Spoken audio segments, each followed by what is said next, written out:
آج ماحول کافی ٹینس رہے گا، کیونکہ DGISPR کی طرف سے بھی اور حکومت کی طرف سے بھی بہت زیادہ دھمکی آمیز گفتگویں ہو چکی ہیں، اور براہ راست بھی اور انڈائریکٹلی بھی، اور حکومت کے طرفدار اور جاتی عمرہ سے جڑے ہوئے لوگ اور راولپنڈی سے جڑے ہوئے دانشور بہت زیادہ تند و تیز قسم کی دھمکی آمیز گفتگو کر رہے ہیں، دھمکیاں دے رہے ہیں کہ اب جناب نہ ہی کوئی ملاقات ہوگی اور نہ ہی کچھ اور ہوگا، نہ وکلا کی ملاقات، نہ عزیزوں کی ملاقات، نہ ہی پارٹی رہنماؤں کی ملاقات. اور اس بارے میں انہوں نے کہا کسی قسم کا کوئی عدالتی حکم نہیں مانا جائے گا، اور جیل کے دروازے عمران خان صاحب کے لیے مکمل طور پہ بند کر دیے گئے ہیں. یہ باقاعدہ طور پہ ایک طے شدہ پالیسی جو ہے وہ خوف و ہراس پھیلایا گیا، اور اس کے لیے براہ راست بھی وزراء بھی میدان میں آئے، اور ساتھ ہی ساتھ جو غیر سرکاری ترجمان ہیں انہوں نے بھی کہا. جو لیٹسٹ ہمارے سامنے ہے وہ طلال چودھری صاحب، انہوں نے بھی گفتگو فرمائی، اور DGISPR نے بھی گفتگو فرمائی. تو طلال چودھری صاحب بھی کہتے ہیں، رانا ثناء اللہ صاحب بھی کہتے ہیں کہ جناب اس طریقے سے ملاقاتیں ہم نہیں ہونے دیں گے کہ آپ وہاں سے بیٹھ کے اپنا سیاسی بیانیہ بنائیں. لیکن اصل مسئلہ سیاسی بیانیہ نہیں ہے، اصل مسئلہ ہے کہ حقائق، کیونکہ حقائق بیان کیے جاتے ہیں. اور اس وقت پاکستان میں اگر کوئی اپوزیشن لیڈر جس کی عوام سنتے ہیں اور جو براہ راست بات کرتا ہے وہ عمران خان ہے، اور وہ لگی لپٹی بغیر سب بات کہہ دیتا ہے. اور اسی لیے اب تک انہوں نے جو کچھ کہا، DGISPR نے ان تمام خطرات کا انہوں نے تصدیق بھی کر دی، توثیق بھی کر دی کہ بالکل ہم ہی ہیں عمران خان کے پیچھے. تو بہرحال یہ ایک لڑائی ہے. اب جو لیٹسٹ ڈیولپمنٹ ہے وہ ہے کہ ایک طرف کہا جا رہا ہے کہ آپ ہم سے مذاکرات کریں، اور دوسری طرف کہا جاتا ہے کہ معافی مانگیں. دونوں طرح کی ساتھ ساتھ چل رہے ہیں. اور اس وقت جو ایک طرف ہیں گفتگو والے لوگ جو کہ آگے حکومت نے کیے ہوئے ہیں، دوسری طرف ہے دھمکیاں دینے والے لوگ. لیکن میرے سامنے دونوں نوعیت کی گفتگو پڑی ہے. ایک طرف اسپیکر کہتے ہیں آؤ دوبارہ سے مذاکرات شروع کرتے ہیں اور مذاکرات کریں اور بات چیت کو آگے بڑھائیں، جبکہ رانا ثناء اللہ صاحب کہتے ہیں کہ نہیں، PTI مذاکرات کے لیے تیار نہیں ہے، اور اس کے لیے جو ہے 9 من تیل پہلے لایا جائے، پھر 9 من تیل ہوگا، پھر رادہ ناجے کی، اور اس کے بعد پھر ہم مذاکرات شروع کریں گے. تو بہرحال یہ تو ایک کھیل ہے، اور جو سمجھ آ رہا ہے بہت اچھی طرح، کیونکہ اگر حکومت کے، اگر فوج کے اور عمران خان صاحب کے مذاکرات ہوتے ہیں، PTI کے اور فوج کے مذاکرات ہوتے ہیں، اور وہ مذاکرات کی کامیابی کا ذرا برابر بھی امکان ہوتا ہے، تو اس کا مطلب ہے کہ موجودہ سیٹ اپ جو ہے وہ دھڑام سے نیچے گر جائے گا. اور موجودہ سیٹ اپ کو گرانا نہیں چاہتے. موجودہ سیٹ اپ گرے گا، شہری آزادیاں بحال ہوں گی، جمہوریت بحال ہوگی، فریش الیکشن کی طرف جایا جائے گا، جیسا کہ ماضی میں ہوتا رہا ہے. اور جب بھی ڈکٹیٹرز کے ساتھ مذاکرات ہوتے ہیں تو ظاہر ہے جو متاثرہ فریق ہے، جو سیاسی جماعت ہے، جو زیر عتاب ہے، جس سے اقتدار چھینا گیا ہے اور جس کو نشانہ بنایا جاتا ہے، پھر اس کو واپس لوٹانی پڑتی ہے اس کی امانت. اس لیے نون لیگ خاص طور پہ وہ تو چاہتی بھی نہیں ہے کہ یہ کسی بھی طریقے سے مذاکرات ہوں، اس لیے وہ پارے کو گرم رکھنا چاہتے ہیں، اور انہوں نے پارا گرم رکھا ہوا ہے. اب ذرا آتے ہیں کہ اس حکومت کا مستقبل کیا ہے. اس حکومت کا مستقبل جو ہے وہ کافی نامعقول ہے، کیونکہ جو اس وقت ہمارے سامنے خبریں موجود ہیں، پاکستان تحریک انصاف جو ہے وہ کسی بھی صورت میں پیچھے ہٹنے کے لیے تیار نہیں ہے. اور جو انہوں نے سوچا تھا کہ مائنس عمران خان اور پارٹی کو توڑ دیا جائے، یہ پارٹی کو توڑنے پر تقریباً لگے ہوئے ہیں رجیم چینج آپریشن سے لے کے اب تک 4.25 سال سے زیادہ کا عرصہ ہو گیا ہے. یہ پاکستان تحریک انصاف کو نہیں توڑ سکے، اور اگر جو لوگ پاکستان تحریک انصاف سے توڑے گئے ان کی حیثیت ہو گئی ہے 0، اور درمیان میں سے اب سب کچھ نکل چکا ہے. عمران خان ہیں اور پاکستان کے عوام ہیں.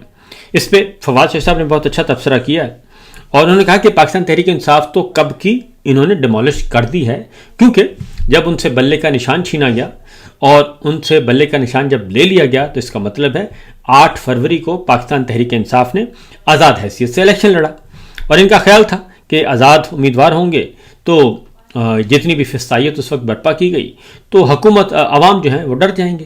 عوام نہیں ڈرے، اور انہوں نے عمران خان صاحب کے آزاد امیدواروں کو الیکشن میں جتوا دیا.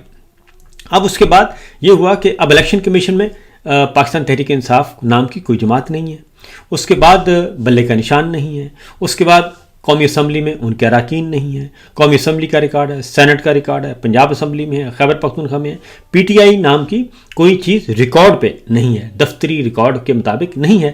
تو اس کا مطلب ہے کہ پی ٹی آئی کو تو یہ ختم کر چکے ہیں، لیکن اصل مسئلہ ہے کہ عوام اور عمران خان صاحب وہ آپس میں ہو گئے ہیں ڈائریکٹ۔ اب ان کے درمیان کوئی بڑے سے بڑا پہاڑ بھی کھڑا کر دیں تو وہ بھی اس وقت ریزہ ریزہ ہو جاتا ہے، اور پاکستان کے عوام جو ہیں وہ پوری دنیا میں پھیلے ہوئے، پاکستان کے عوام صرف پاکستان میں نہیں، پاکستان پوری دنیا میں پھیلے ہوئے، وہ ایک دوسرے سے جڑ گئے ہیں۔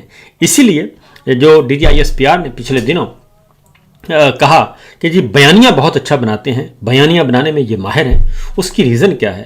اس کی ریزن یہ ہے کہ عمران خان صاحب کا جو ووٹ بینک ہے وہ پاکستان کے ایک ایک کونے پر موجود ہے، وہ گلگت بلتستان ہو، کشمیر ہو، آزاد کشمیر، اور اس کے بعد آپ کا اسلام آباد ہے، چاروں صوبے ہیں، ہر جگہ موجود ہے۔ پھر اس کے بعد آپ نکل آئیں مڈل ایسٹ میں یہ موجود ہیں، ساتوں بر اعظم پاکستان کے جو عمران خان صاحب کا جو بیانیہ ہے وہ دنیا کے 7 بر اعظموں میں پھیلا ہوا ہے، اور دنیا کے 7 بر اعظموں میں جہاں جہاں اوورسیز پاکستانیز بیٹھے ہیں وہ سب ایک لڑی میں پروئے جا چکے ہیں۔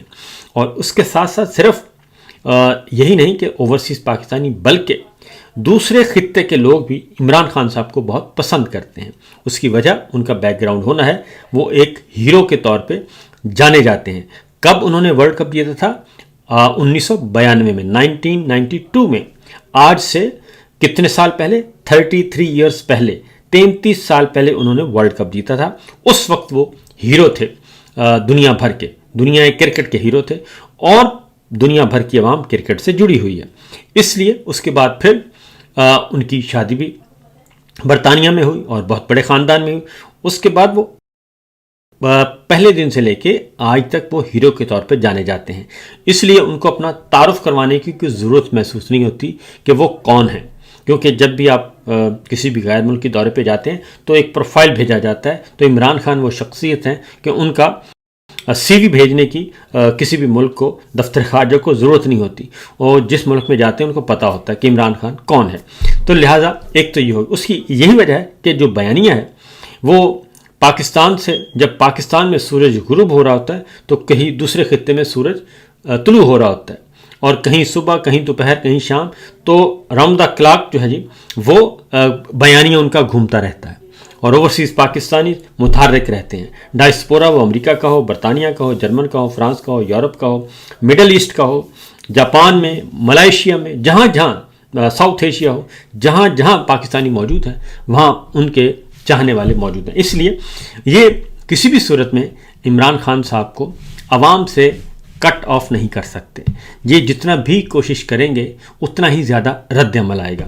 یہ ہمارے فوجی بھائیوں کو سمجھ نہیں آ رہی، کیونکہ وہ صرف اور صرف طاقت کے ذریعے ان چیزوں کو کنٹرول کرنا چاہتے ہیں۔ تو طاقت کے ذریعے تو آج سے کئی دہائیاں پہلے کچھ نہیں ہو سکا۔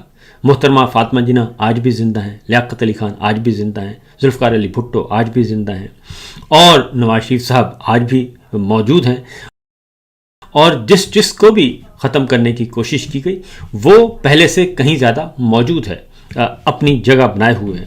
یہاں تک کہ آپ بلوچستان کی سیاسی جماعتوں کو لے لیں، سردار اختر مینگل صاحب اپنے والد صاحب کی میراث کو لے کے، سیاسی میراث کو لے کے آگے بڑھ رہے ہیں۔ محمود خان اچک زئی صاحب اپنے والد کو کی میراث کو لے کے بڑھ رہے ہیں۔ مولانا فضل الرحمان صاحب اپنے والد صاحب کی، پھر سب سے بڑھ کر یہ کہ جو سب سے بڑا پہلا نعرہ لگایا تھا وہ باچا خان تھا، اور ان کو کہا جاتا تھا جی سرحد کا، وہ کہا جاتا تھا گاندھی، سرحدی گاندھی کہا جاتا تھا۔ تو باچا خان کے بعد ولی خان کے بعد اسفند یار کے بعد احمد ولی خان۔ تو اس طریقے سے وہ یہ جو پولیٹیکل ورکر ہے، پولیٹیکل لیڈر ہے، اس کی میراث چل رہی ہے اور وہ رک نہیں سکتی۔ تو عمران خان جو ہیں وہ بھی اسی طریقے سے، تو طاقت آج سے کئی سال پہلے طاقت کا جو ہے استعمال ناکارہ ہوا، تو اب بھی ناکارہ ہی ہوگا، اور یہ اس طریقے سے مسئلہ حل ہونے والا ہے نہیں جیسے یہ کر رہے ہیں۔ تو لہٰذا جتنی بھی یہ کوشش کریں گے ان کو ناکامی ہوگی۔ اب یہ جو لیٹسٹ ابھی جو تازہ ترین سیگمنٹ آیا ہے وہ سیگمنٹ ہے ذہنی مریض سے سٹارٹ ہوا تھا کام.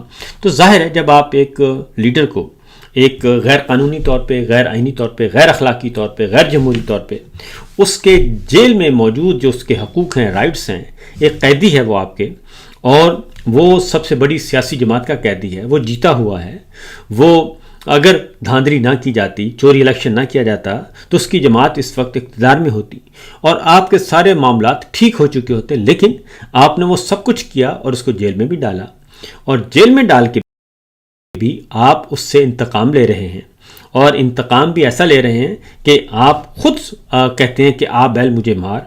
تو ظاہر ہے جب آپ ایک ایسے سب سے بڑے لیڈر کو، جو دنیا بھر میں مقبول ترین لیڈر ہے اور ٹاپ 5 میں اس کا شمار ہوتا ہے، دنیا بھر کے ٹاپ 5 مقبول ترین لیڈرشپ میں، جب آپ اس کے خلاف اس کو اس طریقے سے کریں گے، اس کی اہلیہ کو، اس کو خود، اس کی عزیز و اقارب کو، اس کی بہنوں کو آپ دھکے دیں گے، دوپٹے کھینچیں گے اس کے سروں سے، تو وہ اس کے منہ سے کیسے پھول نکل سکتے ہیں؟ تو وہ تو ریئیکٹ کرے گا، اور پھر اس کا جو ریئیکشن ہے وہ پوری دنیا میں جانا جائے گا، پہچانا جائے گا. تو لہٰذا آپ جتنا بھی کر لیں، عمران خان کو آپ ختم نہیں کر سکتے. عمران خان کے ساتھ اس لیے ختم نہیں کر سکتے کہ عمران خان کے ساتھ نوجوان نسل کے ساتھ ساتھ بچے، بوڑھے، بزرگ، خواتین سب جڑ چکے ہیں، اور وہ اس کو کسی بھی صورت میں آپ کچھ بھی کر لیں وہ آپ کی بات نہیں مانیں گے. لہٰذا طاقت کا استعمال ہے، جتنا بھی کرتے جائیں گے اس سے آپ کے جرائم جو ہیں وہ بڑھتے جائیں گے. اور اب تک جتنی دفعہ بھی طاقت کا استعمال کیا گیا، لاٹھی گولی استعمال کی گئی، اس میں جانیں ضائع ہوئیں، اس سے نفرت بڑھی ہے. اب یہ آپ کی مرضی ہے کہ آپ نے کون سا راستہ اختیار کرنا ہے. یہ ظاہر ہے آپ کو آپ کو وہ چیزیں نظر نہیں آتی جو ایک عام اور آزاد انسان کو نظر آ رہی ہوتی ہیں سوسائٹی میں. تو آپ کو وہ چیزیں نظر نہیں آ رہی ہوتی، اور شاید آپ ہو سکتا ہے آپ دیکھنا بھی نہ چاہتے ہوں، اور ایک آنکھ بند کرنے سے یا دونوں آنکھ بند کرنے سے کوئی فرق نہیں پڑتا. کبوتر کی طرح آنکھیں جب تک آپ بند رکھیں گے تو اس کا مطلب یہ نہیں خطرہ ٹل گیا، خطرہ آپ کی طرف مسلسل بڑھتا رہے گا. یہی کچھ پرویز مشرف صاحب کے ساتھ ہوا تھا. وہ بھی سمجھتے تھے، اور ان کو بھی بتانے والے جا کے بتاتے تھے کہ سر آپ بہت مقبول ہو رہے ہیں، سر آپ کا تو توتی بول رہا ہے، سر عوام آپ پہ مرتے ہیں، اور سر آپ کو اندازہ نہیں ہے، بس آپ کر گزریں. تو پرویز مشرف صاحب یہ تازہ ترین مثال ہے، کل کی باتیں ہیں، پرانی باتیں نہیں، کل کی باتیں ہیں ابھی. تو اس لیے یہ سب کچھ نہیں ہو سکا. تو لہذا یہ آپ کی مرضی ہے، آپ جو چاہیں کر سکتے ہیں. اب آتے ہیں جی، اب رانا صاحب ایک اور فرما رہے ہیں کہ غداری کا مقدمہ، ایک طرف کہتے ہیں مذاکرات، اور دوسری طرف کہتے ہیں ایک آدمی کو بھیجتے ہیں کہ جی آئیں مذاکرات کریں، اور دوسرا وزیر کہتا ہے کہ نہیں مذاکرات نہیں ہو سکتے، یہ تو 9 مئی کی معافی مانگیں، یہ ذہنی مریض کی معافی مانگیں، یہ فلاں ٹویٹ واپس لیں تو تب جا کے بات ہوگی. تو دوسری جانب اسپیکر صاحب کہتے ہیں نہیں جناب، آئیں، آ کے ہمارے ساتھ بیٹھیں، میں فیسیلیٹیٹ کرتا ہوں. لیکن اسپیکر صاحب کا اختیار اتنا بھی نہیں ہے کہ وہ اڈیالہ جیل کے باہر، اڈیالہ روڈ کے باہر ایک جو ایس ایچ او ہیں اعزاز، ان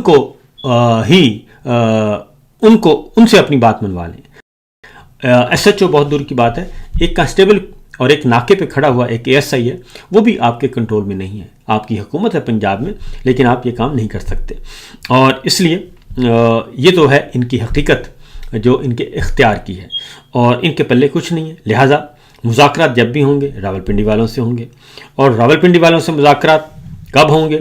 اور وہ اس وقت ہوں گے جب راولپنڈی والے ظلم و ستم ختم کر دیں گے، جب اپنی دونوں آنکھیں کھول لیں گے. فی الحال تو ایک آنکھ سے دیکھ رہے ہیں سب کچھ، اور فی الحال تو جاتی عمرہ کا جو ہے بھوت سوار ہے ان پہ، اور ان کو بہت ہی جاتی عمرہ جو ہے وہ ان کو بہت ہی ٹھنڈا اور پرسکون نظر آتا ہے، اور اس لیے وہ نون لیگ کے عشق میں سوار ہیں. تو لہٰذا جب تک یہ عشق چلتا رہے گا نون لیگ کے ساتھ، یہ کوئی بہتری آنے کی توقع نہیں ہے.